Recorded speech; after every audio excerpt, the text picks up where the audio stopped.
Thank you for staying with us and continuing our Hispanic Heritage Month coverage. We are featuring different leaders in our community who amplify the voices of Hispanics. Now, I had the honor of sitting down with Armando Cardenas. He has lived in Rockford since 1963, and now at 79 years old, he sees how much the Hispanic community has grown and is proud to have made his mark. Take a look.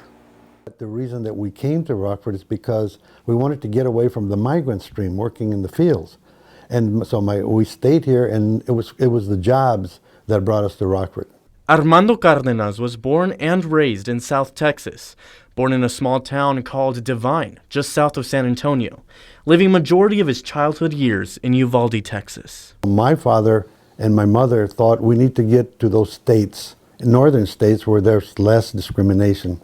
In his late teens, him and his family were migrant workers, traveling to states like Minnesota and Wisconsin, working in the fields yearly. Him and his family knew they wanted a better future, eventually coming to Rockford in 1963. So I went to grade school at barber school, and it was desegregated. It was blacks and white kids. Yeah. So it was a lot better than what it was in the South. Eventually, serving in the Vietnam War, that's where he witnessed discrimination amongst other recruits. I'm not going to stay quiet.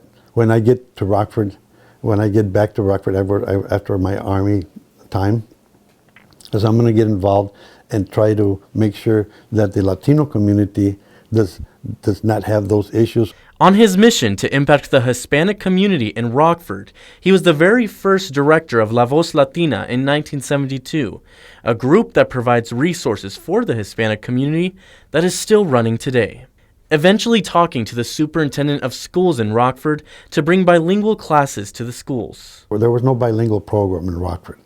So, because there was a lot of immigrants coming to Rockford and migration, people that were migrating like us and staying here, and when they came to Rockford, they didn't have the resources. Now he is still very active in the community, sitting on the Coalition of Hispanic Leaders Board, plus a board member of the Rockford Area Arts Council. If we advocate for our culture, there's a lot of other new cultures in town. There's the African culture, and there's the Middle Eastern culture, right? And there's the other cultures in the city that are there, and they love their culture. So I'm advocating for us to learn more about each other's culture.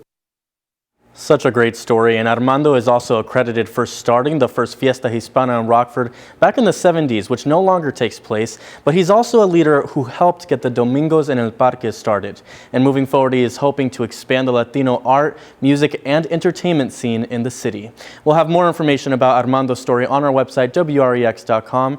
For now, back over to you.